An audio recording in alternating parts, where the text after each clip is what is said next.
तो राम राम जी। मेरा नाम है रिंकू और मैं इस चैनल पर सच्ची भूतिया स्टोरीज अपलोड करता हूँ। तो आज की कहानी रामविलास जी की है, जिनके साथ यह पूरी घटना हुई थी। कैसे इन्होंने प्रेत का सामना किया, आज की कहानी हमें बताएगी। आज की कहानी हमें बताएगी कि परिस्थितियाँ लोगों को क्या क्या करने पर मजबूर करती है। तो चलिए कहानी में आगे बढ़ते हैं। और कहानी में आगे बढ़ने से पहले अगर आप लोगों ने अभी तक इस चैनल को सब्सक्राइब नहीं कर रखा तो गाइस प्लीज़ इस चैनल को सब्सक्राइब कर लो और बेल आइकन को ऑल वाले नोटिफिकेशन पे प्रेस ज़रूर से कर देना, जिससे होगा ये कि हमारी सभी नई वीडियोस आपके पास सबसे पहले पहुंचेगी। और वीडियो में एक लाइक ज़रूर से कर देना गाइस, जिससे हमें मोटिवेशन मिलती है। तो चलिए कहानी शुरू करते हैं। रामविलास, जिनकी आर्थिक स्थिति काफ़ी ख़राब थी, यह थोड़े गरीब घर से आते थे। रामविलास भीखनपुर गांव में रहा करते थे। यह दिन भर खेतों में काम किया करते थे। इनकी रोज़ की दिनचर्या यही थी, दिन में खेतों में काम और शाम को घर में। इसमें रामविलास सोचते हैं कि ऐसे में तो मैं अपनी घर की परिस्थिति कभी नहीं सुधार पाऊंगा। यह सोचकर वह रात को सो जाते हैं। तभी 3 दिन बाद गांव में एक पंचायत बैठती है। पंचायत में रामविलास जी भी मौजूद थे। पंचायत में बात चल रही थी कि गांव की उत्तरी छोर में जो एक पुराना गोदाम है जमींदार जी का, जिसमें जमींदार जी अपने अनाजों को रखते थे, अब उस गोदाम को जमींदार जी ने सरकार को अनुदान कर दिया है।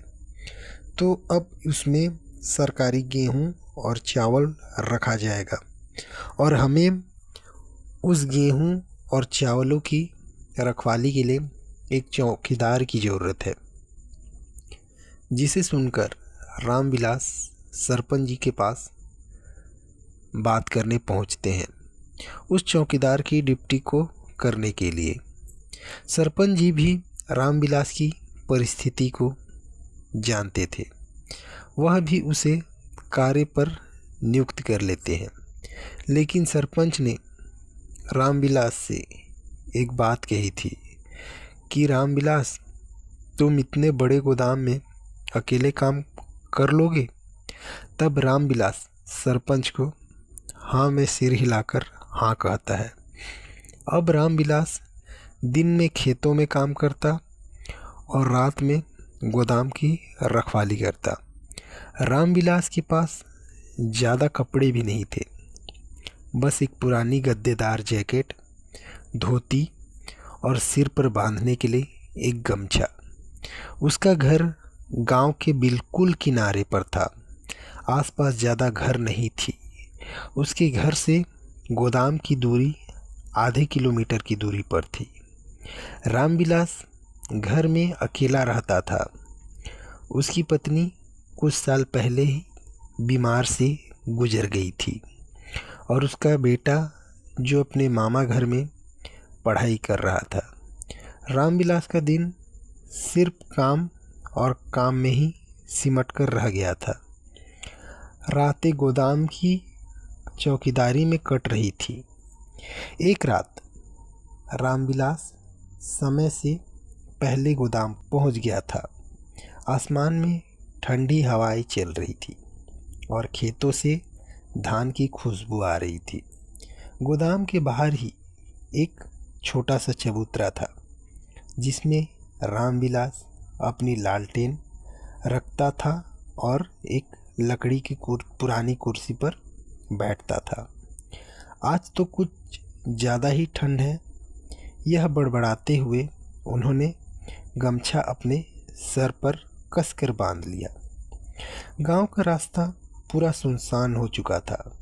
बीच बीच में कुत्तों की भौंकने की आवाज़ आ रही थी। पास ही खेतों में से झिंगुरों की टिक टिक टिक टिक की आवाज़ कानों में गूंज रही थी। इस दौरान रामविलास गोदाम के एक दो चक्कर भी लगा लिए थे। उन्होंने गोदाम की खिड़कियां, ताले भी देखी। सब ठीक था। रात के 11 बजे तक सब सामान्य था। तभी उन्हें गोदाम के पीछे किसी के पायल की आवाज़ सुनाई दी। वह चौंक गए। उन्होंने जोर से आवाज़ लगाई और पूछा, वहाँ कौन है? सामने से कोई आवाज़ नहीं आया। अब वह लालटेन लेकर गोदाम के पीछे की ओर जाने लगे। वहाँ उन्हें सूखी घास और टूटी ईंटों के अलावा कुछ नहीं दिखा। तभी अचानक से किसी ने उनके कानों में किसी ने फुसफुसाया। यह फुसफुसाहट सुनकर उनकी रीढ़ की हड्डी में ठंडक उतर गई, लेकिन वह अपने डर को कम करते हुए खुद को समझाते हैं, शायद यह मेरा वहम होगा। यह सोचकर वह वापस जाकर कुर्सी में बैठ जाते हैं, लेकिन यह तो महज एक शुरुआत थी। करीब आधे घंटे बाद उन्हें फिर से किसी की आहट सुनाई देती है।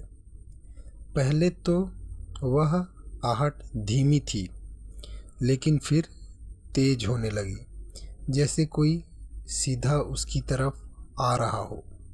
तो उसी वक्त रामविलास ने लालटेन ऊंची की और उधर देखा तो उधर कोई दिखाई नहीं दिया।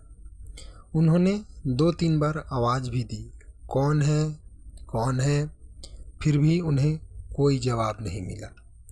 उसने सोचा कोई चोर होगा, लेकिन कोई चोर कभी गायब होता है क्या? अब तक आते आते रामविलास का दिल काफ़ी ज़ोर ज़ोर से धड़कने लगा था।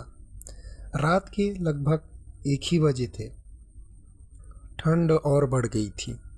रामविलास इस हुए घटनाओं की सोच ही रहे थे, तभी उसे गोदाम के अंदर से आवाज़ आई, जैसे कोई बोरियों को ज़मीन में खींच रहा हो।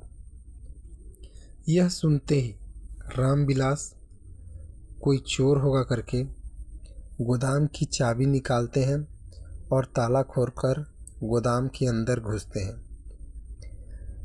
अंदर घुसते ही घुप अंधेरा था। सामने क्या है कुछ समझ नहीं आ रहा था।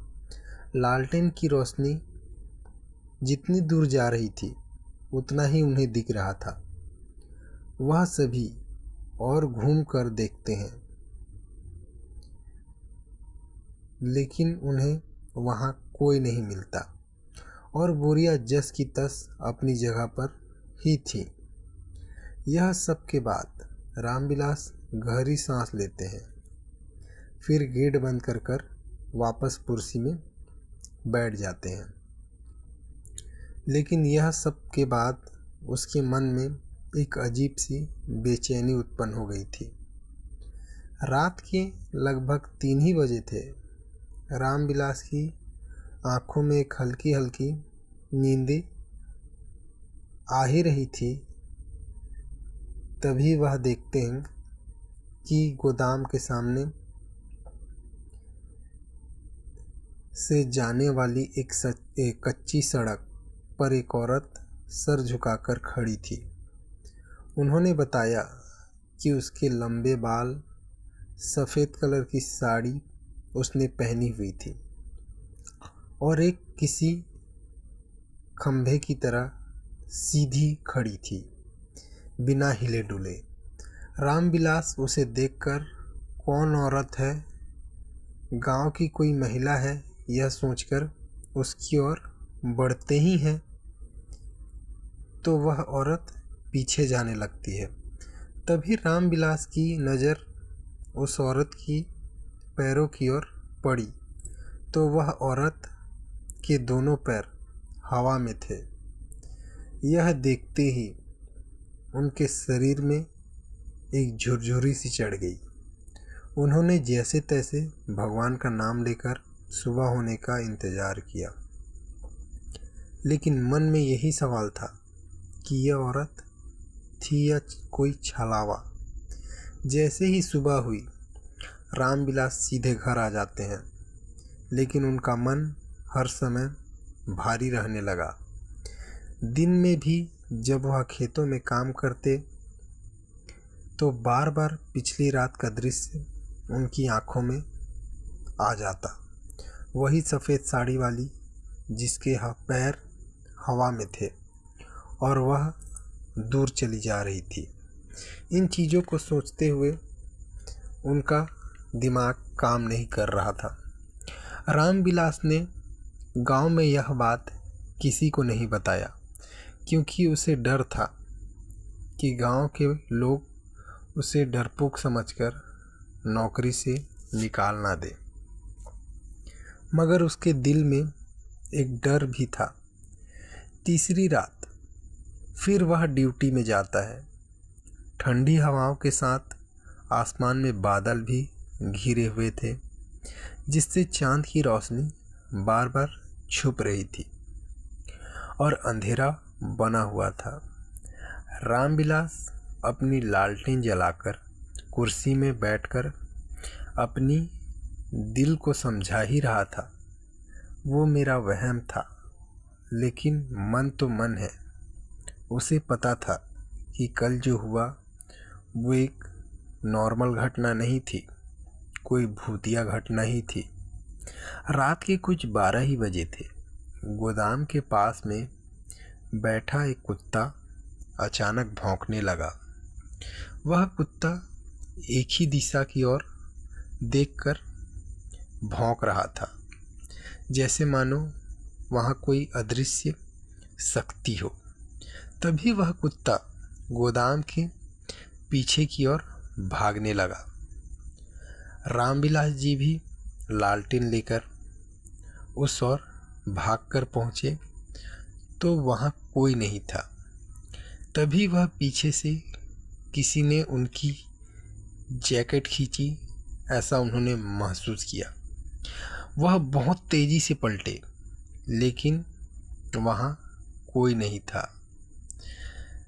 उसने ज़ोर से चिल्लाकर पूछा, कौन है? तभी उसके पास एक बहुत ठंडी हवा उनके कान के पास से गुजर गई, मानो कान में कुछ बुदबुदा कर गई हो, और उसने कहा था, भाग जा। यह सुनते ही रामविलास के पैरों से जमीन खसक गई। उसकी आंखें डर से बड़ी बड़ी हो गई थी, लेकिन वह मन में भगवान का नाम लेते रहे और चुपचाप जाकर कुर्सी में बैठ गए। तभी 1 बजे फिर से उन्हें गोदाम से बोरियों को खींचने की आवाज़ आने लगती है। इस बार तो ऐसा लग रहा था जैसे कोई जानबूझकर बोरियों को खींच रहा हो। रामविलास हिम्मत जुटाकर गोदाम का गेट खोलते हैं और अंदर लालटेन की रोशनी में देखते हैं कि एक बोरी हवा में उड़ रही थी। वह देखकर उसने अपने कदम पीछे लिए। तभी वह हवा में उड़ रही बोरी जमीन में जोर से गिरती है। अचानक उन्हें महसूस होता है कि कोई उनके पीछे से आ रहा है। जब वह पीछे मुड़कर देखते हैं तो वही औरत इस बार भयानक रूप में खड़ी थी और धीरे धीरे उनकी ओर बढ़ रही थी। उस औरत के पांव अब भी हवा में थे। रामविलास जितना पीछे जाते, वह औरत उतनी ही पास उनके आती जाती। तभी वही कुत्ता दौड़कर रामविलास के सामने आकर खड़ा हो गया। जैसे ही वह कुत्ता उस औरत को झपटने की कोशिश करता है, वह आकृति या औरत अचानक ही धुएं में बदलकर गायब हो गई। वह तुरंत ताला बंद करके चबूतरे में बैठ गए। उसके हाथ पैर डर से कांप रहे थे। अब उन्हें पता चल चुका था कि यह कोई प्रेत नहीं बल्कि छलावा है। उसने सुना था कि छलावा इंसान को बहकाकर उसकी जान ले लेता है और छलावा पानी के पास और शक्तिशाली हो जाता है। जैसे तैसे करके उसने रात काटी और अगली सुबह होते ही वह गांव के बुजुर्ग तांत्रिक के पास गया। तांत्रिक बाबा एक पेड़ के नीचे छोटी सी झोपड़ी में रहते थे। रामविलास ने तांत्रिक को अपने साथ हुई सारी घटनाएं बताई। तभी बाबा ने कहा, ये छलावा है बेटा, ये सिर्फ डराता नहीं, वह इंसान को बहला फुसला कर उसकी जान ले लेता है। अगर तूने सावधानी नहीं बरती तो वह तेरी जान ले सकता है। यह सुनकर रामविलास बोला, तो मैं क्या करूं बाबा? बाबा बोले, आज रात तू अकेले मत रहना और जो कुछ देखे उसके पीछे मत जाना। छलावा इंसान को अंधेरे में अपने साथ खींच ले जाता है। यह सुनते ही रामविलास चौकन्ने हो गए। लेकिन उस रात जो हुआ उससे रामविलास की पूरी जिंदगी बदल गई। तो क्या हुआ उस रात को रामविलास के साथ, यह जानने के लिए आप लोग सेकंड पार्ट का इंतज़ार कीजिए। कल शाम तक सेकंड पार्ट आ जाएगी। तब तक के लिए आप लोग चैनल को सब्सक्राइब कर लीजिएगा गाइस, इसी प्रकार के नए नए हॉरर स्टोरीज सुनने के लिए। तब तक के लिए राम राम, जय सूर्य नारायण।